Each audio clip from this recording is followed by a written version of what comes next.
For events. The Rick and Bubba Show, weekdays from noon till 2. WGNS, your good neighbor station. Rutherford County's place to talk. Rutherford Issues with Brian Barrett on FM 101.9 and AM 1450 Murfreesboro, FM 100.5 Smyrna, and streaming at WGNSradio.com. Back on Rutherford Issues, powered by Middle Tennessee Electric. Our friends at MTE are the primary sponsor and organizer of the 23rd Annual Earth Day celebration. It's going to come up on Saturday, April 20th, so a week from this Saturday, 10 a.m. until 2 on the square in Murfreesboro. They're going to have organic products, live music. You're going to have the Kid Zone. The kiddos are going to enjoy those hands-on games and activities. Free food. Yeah, don't want to miss Earth Day, right? Earth Day on the square, 10 to 2, April 20th. More information online at rcearthday.com. Time to talk about the United Way of Rutherford and Cannon counties, and I guess we could say et cetera, because there are lots of other counties now added into that. But there are. Lucy Birchfield joins us today from the United Way. Good morning. Good morning. How are you? Good. Hope you are. I'm well. I'm excited. Yeah, lots of things going on, and the winds of change have been blowing around the United Way. But know that last time you were on last month, there was an inkling of where things were going, and I think Kristen was announced maybe that afternoon or the next day as the new CEO. And, if there's going to be change, at least you have a known commodity in Kristen, right? That's absolutely right. Kristen Swan is our new CEO and president, and we are thrilled about that. She has been with United Way for almost 10 years. So she has been a real important part of how it got to where it is today and all the growth and expansion and the impact that it's having in our community. So for her to take over the helm from Megan upon her departure is just, to me, perfect. And it is very exciting for the future and for the growth, because, yes, we're growing and adding the services that we provide here in our community. But as you referenced, we're also growing geographically, right, and adding these additional counties. So it's just a lot of excitement, and really the most exciting thing is the impact. We're going to be able to do more for more folks. So we're excited. Well, before Megan, there was, quite a bit of turnover at, at the head position there of the United Way for a while, and she brought some stability.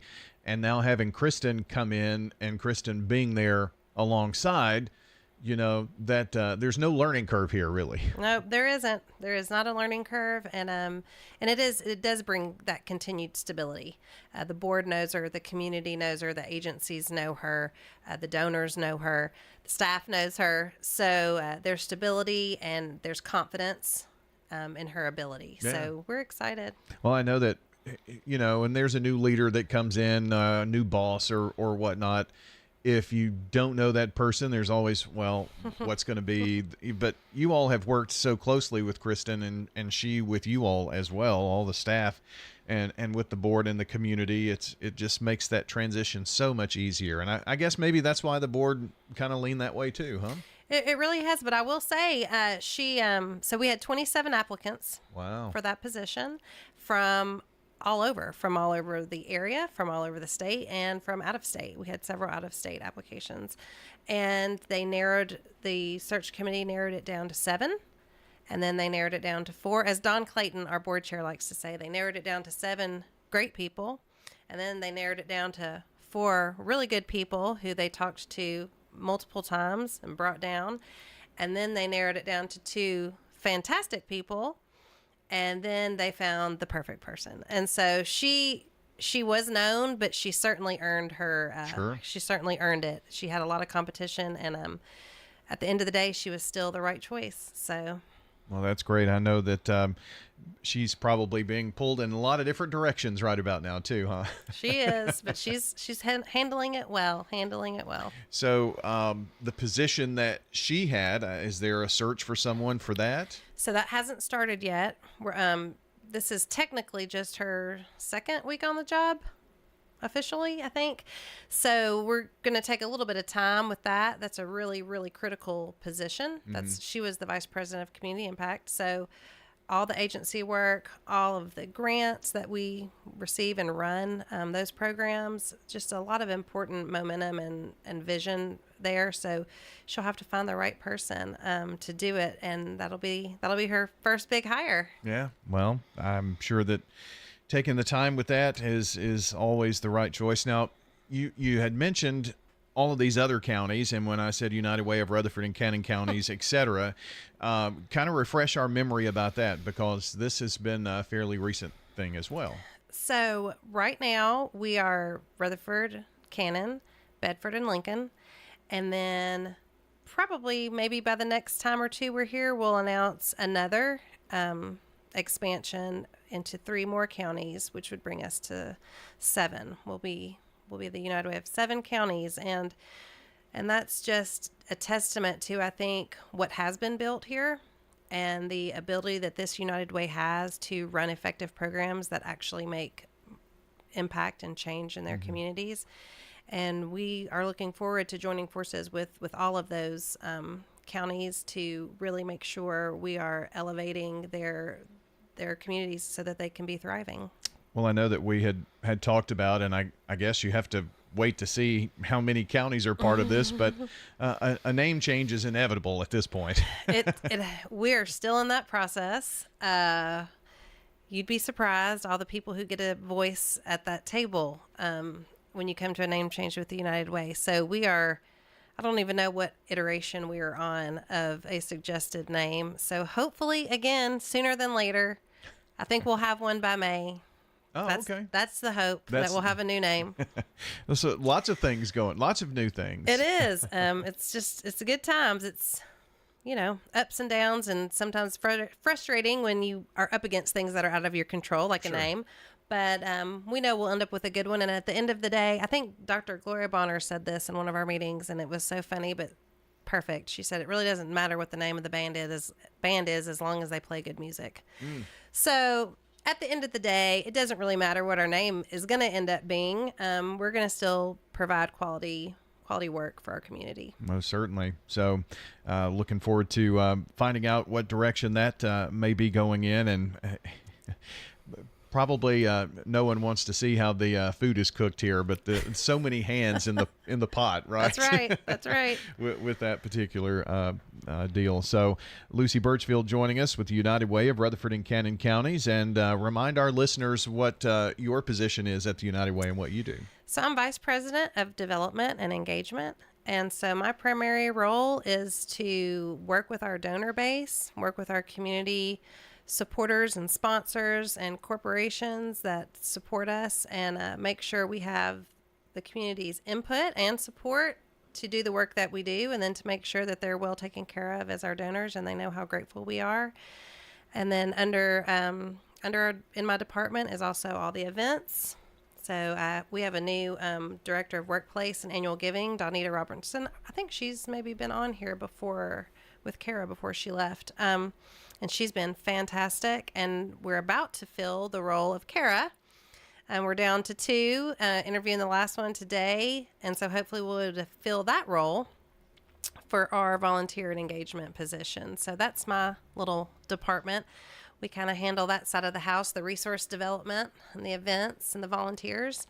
And so that's what I spend my time doing. And when there are not people in those positions, I'm sure you get all of the other things. I do. Yeah.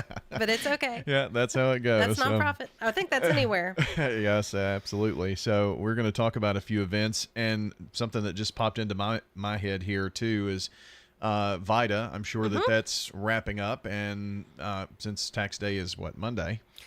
It is. I know Debbie's been working her team to the bone. They have done, I don't want to quote, I guess I am since I'm here live on the radio, but so don't. Approximately, yeah, right? Approximately. I know we've done well over 1,000 returns, and I think the number is up to 1.4 million in returns. And, this is money that otherwise would not be in the hands of these folks in our community. So they're going to use that however they need in our economy, And it's just a staggering number. You know, what's so great about VITA is there is no fee. There's no questions. You have qualified tax preparers that are going to help you. And it's just really neat to watch. So we'll obviously be trying to grow that year over year. We're going to have a bigger year this year than we had last year, and be looking to do that next year. But yeah, VITA is wrapping up. But you can go to our website. I think there are still a handful of appointments, and you can always try to be a walk-up.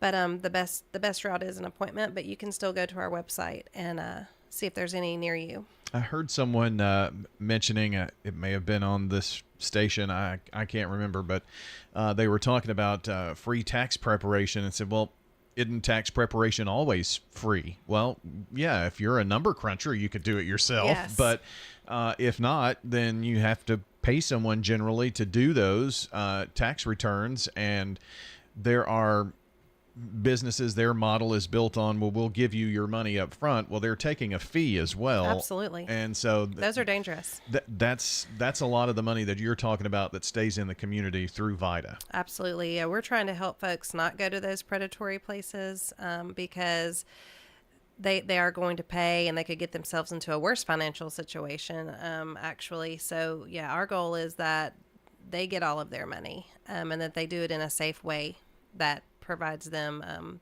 the money they've earned Sure. to be back in their pocket. Well, Lucy Birchfield with us with the United Way of Rutherford and Cannon counties, and you've got some events to talk about. Why don't we hit Reading Day coming up? So Reading Day will be in May. I can't read my handwriting. I think that says 16th. And that is, so, you know, we have our days of action. I know Kara always used to come and talk about our days of action. So prior to COVID, this is how we did it. We went into the schools, and that's what we're going back to. During COVID, we did Stop the Summer Slide, where we collected books and then gave those to the schools to give out to students. So we're going to take it back. We got a lot of feedback from some of our volunteers that they missed more of the hands-on volunteer experiences, some of those that had kind of gone away during COVID. So we'll be partnering with Rutherford County Schools and Murfreesboro City Schools and Read to Succeed and Boys and Girls Club, and we will be gathering volunteers. Atmos is our presenting sponsor for Reading Day, and we will be going to as many schools as we have volunteers for to read in the after school programs. And then Read to Succeed, Jolene said she couldn't be here today. She was going to come with me, but she had a prior engagement. But they will be providing the books, so we'll be able to also give books to the students that we read to that day. So we're really looking forward to it, and you'll be able to sign up for that soon. I did check. It is the 16th. So Okay. Thank you. yes, it's you can go to yourlocaluw.org and tap on events, and you can find all the upcoming events and links to those as well. So, and another that I see here is Red, White, and Bayou, and it's coming up even sooner than Reading Day. Oh, yeah. Red, White, and Bayou is right around the corner. It's going to be May 3rd at Saddlewoods Farm. It's going to be chaired by Tab and Lane Talbot. And we're excited. This is a long-standing event in town, and everyone loves it. And it's just a good opportunity for everyone to come, have a good time, eat some great food, maybe bid on a really cool auction item, and do it all for the community. So we're looking forward to it. It's just always a really good time. And again, as you said, you can go to the website to get tickets for that. And then So will you sell tickets right until the event? Okay, very good. There'll be a cutoff, but it's pretty close. Okay. Pretty close to Good it. to know. A new one that we're doing, or it's not new, but Women United, which is sponsored by Pinnacle, they're going to host a private screening of a documentary, The Right to Read. And thank you to Center for the Arts, because they are hosting us that evening. And that's a free event. And I haven't seen it yet, but I know that it's a documentary just that talks about that fundamental right that we all have to read, and the challenges that folks in our community, in our country, face just being able to get that basic right of being taught to read and supported. And so we're excited to do that, and we hope as many folks come. We want to share that with as many people as possible, because like I say, it's a really getting a lot of traction, but it's not being publicly screened. So Yeah. it's a private screening, and so we really hope we can get everyone, as many as we can, to to sign up and come watch that. There'll be a dinner option. You can pay to get dinner, or you can come and not worry about dinner, and then we'll have popcorn and candy, of course. 'Cause it's a movie. It's a screening. It's a movie, complimentary. So we're excited to do that and get that out to the folks that care about that issue. Well, it's been fun. Lots of things to talk about. Lucy, thanks for coming in today. Yes, thanks for having me, as always. Lucy Birchfield with the United Way of Rutherford and Cannon counties, your local uw.org. A lot of information on their website, so be sure to check it out. And don't forget Red, White, and Bayou coming up on May the 3rd. Information is on the website about that. Have a great day out there, everybody. Thanks for tuning in, and we will see you back here next time for another edition of Rutherford Issues. WGNS.